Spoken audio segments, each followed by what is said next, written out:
o la minuta contiene efectivamente un apartado y habla de unos fondos.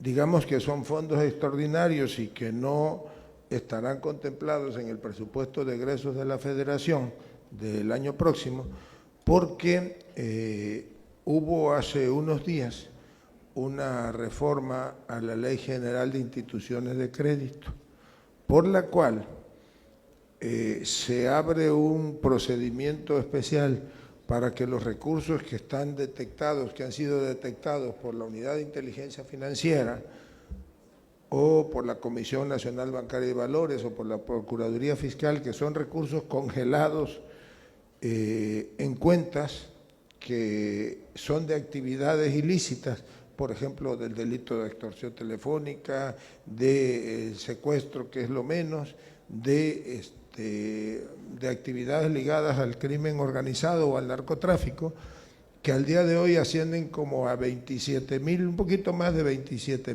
millones de pesos.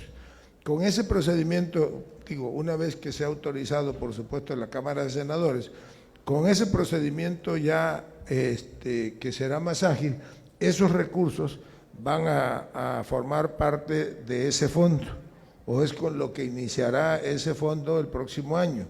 Nosotros creemos que en 3 meses ya los recursos podrán estar en la Secretaría de Hacienda, en la Tesorería de la Federación, y ellos tienen la obligación, de acuerdo a la reforma a la Ley de Instituciones de Crédito, de transferirlos de esta manera.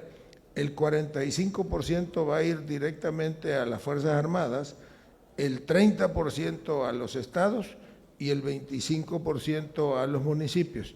Y tendrán que ser, de acuerdo a la reforma, en el seno del Consejo o del Secretariado Ejecutivo de Seguridad Pública, donde se defina el destino,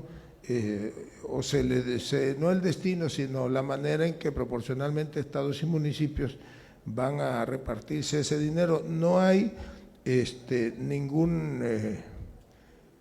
no hay señalado que estos recursos tengan que ser, por ejemplo, para los 50 municipios más violentos, sino que van a ser parejos para todos los municipios del país, y el fondo irá aumentando con los recursos que se vayan confiscando paulatinamente.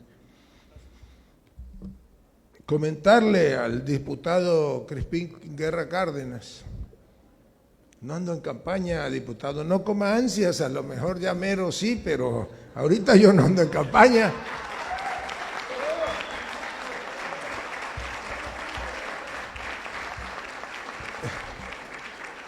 Yo ando pues siendo parte de un ejercicio democrático que no se vio, no se ha visto nunca en la historia de este país. Bueno, los gobiernos panistas vivían para otras cosas, ¿no? Entonces, por eso quizás no le entienda a eso.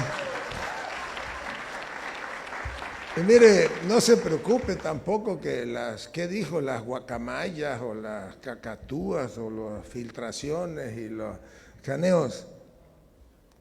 Una cosa es la inteligencia aplicada al rubro de la seguridad pública y de la seguridad nacional, y otra cosa es lo que hacían en administraciones anteriores, pues si se dedicaban nada más a espiar a los opositores. Pero como a lo mejor le da pena que yo detalle esa parte, pues mejor ya otro día que yo venga, le invito un café y lo comentamos para que no se enteren todos. Mire, el ejército mexicano es un ejército de paz. ¿Por qué no decía usted que se estaba militarizando el país, por ejemplo, cuando los elementos del Ejército y de la Armada Marina de México fueron a llevar a cabo una jornada de vacunación en contra del COVID que ha sido de las más exitosas en el mundo? Nada más el gobierno de México adquirió 243 millones de vacunas para que pudiesen vacunarse todos los mexicanos. Se vacunaron todos los que quisieron, un porcentaje mínimo no lo hicieron por decisión propia, por cuestión ideológica, por convicción religiosa, por costumbres o por creencias. Y esos pues tienen todo nuestro respeto, pero orgullosamente le diría que yo fui parte del trabajo coordinado por el presidente de la República para que hubiese vacunas para todos. Y ahí nadie hablaba de que se estaba militarizando el país. No, hay que quitarse todos esos fantasmas de la cabeza. El ejército mexicano es distinto. El ejército mexicano ha evolucionado, es un ejército moderno, un ejército capacitado. ¿A poco no sabe usted que no es un ejército de guerra? Pues si tiene más de un siglo, que fue la última participación de nuestro ejército y fuerza aérea en alguna guerra o en alguna intervención en otro país. ¿Sabe cuándo fue? Fue en la época de la Segunda Guerra Mundial con el inolvidable Escuadrón 201. De un siglo acá han cambiado las cosas, ya la oscura noche de Tlatelolco, la represión del Jueves de Corpus, la represión en las comunidades indígenas contra líderes sindicales, la persecución de las ideas, esas afortunadamente ya quedaron atrás. Se lo vuelvo a repetir por si no se acuerda, aquí quien sacó al ejército a las calles, el que intentó militarizar, se llama Felipe Calderón. Por cierto, porque a lo mejor ya ahora, pues tampoco quiere acordarse de ello, pues llegó, haya sido como haya sido, representando al Partido Acción Nacional. Ahora pues ya les da vergüenza y hasta lo expulsaron, pero bueno, esa es otra cosa. Entonces, aquí nadie está ni militarizando, ya no. Pues hay libre manifestación de las ideas. El gobierno federal no reprime a nadie, y para que pues nos quede aquí de constancia, yo la dejo ahí y ya después, si algún día puede o le entiende, me la contesta. Pues cómo puede hablarse de militarización cuando las Fuerzas Armadas tienen un comandante supremo que es de origen civil y que él nunca daría la instrucción de reprimir al pueblo de México, porque esa es su convicción. El último presidente militar fue Manuel Ávila Camacho, que sustituyó en la presidencia de la República a otro general, al general Lázaro Cárdenas del Río. De ahí, salvo esa etapa que le comenté de Calderón y sus negocios con la venta de armas, el ejército mexicano se ha dedicado a construir la paz. ¿Por qué no me dice, por favor, cuando uno acude a que lo atienda un médico militar, que a poco ahí también se está militarizando el país? No, no tienen ustedes el monopolio de la razón. Afortunadamente, pues más de 30 millones de mexicanos en la última elección presidencial le dieron la confianza y eligieron como presidente de la República Andrés Manuel López Obrador, y él está ocupado hoy en transformar al país, y transformar al país significa que todos los días, entre todos, construyamos un México más seguro, más justo. El bien común es eso. El bien común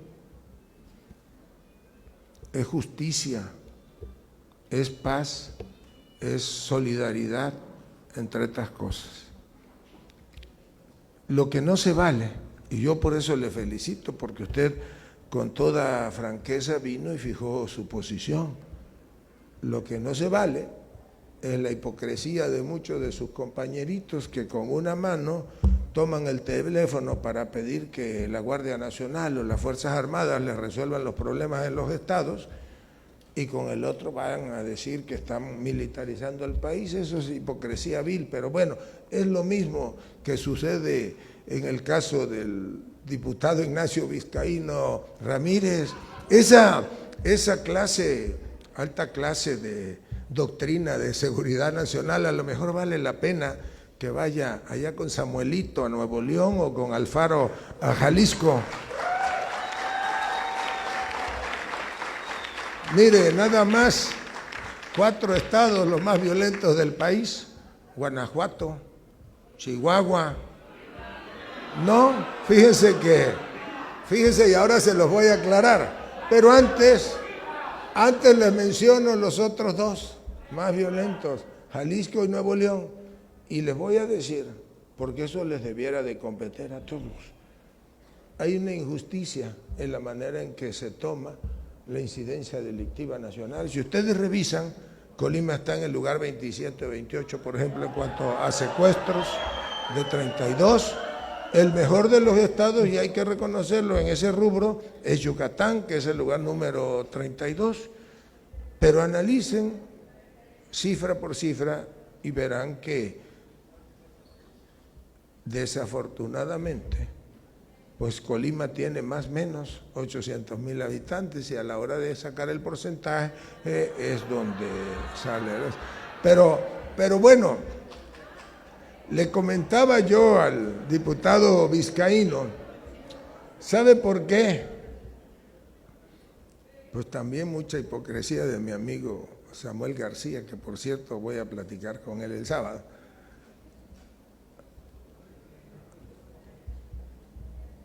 Tiene 3.200 más o menos integrantes. Allá la policía se llama Fuerza Civil.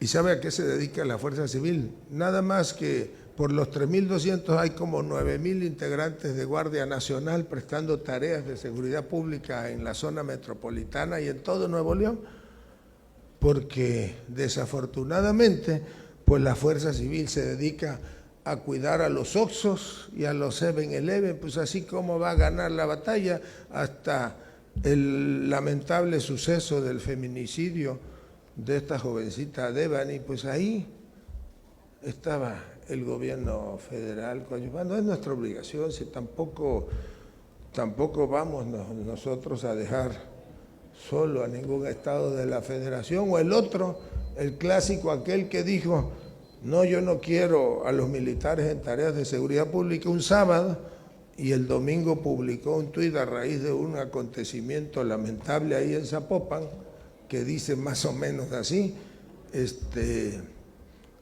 gracias a la intervención de los militares se evitó una masacre en Zapopan. Pues, entonces, ¿quién los entiende?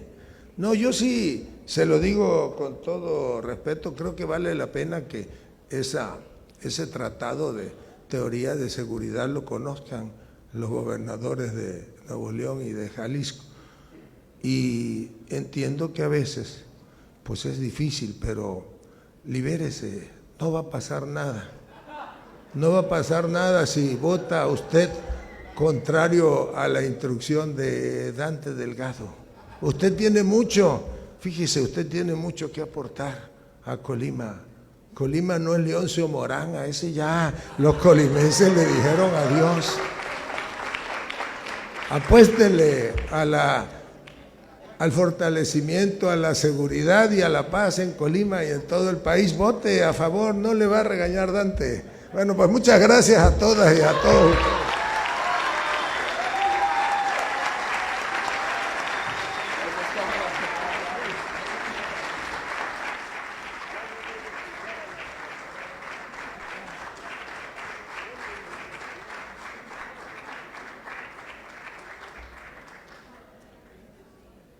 Gracias, secretario, por su muy valiosa y exhaustiva exposición a este Congreso del Estado sobre la minuta proyecto de decreto por el que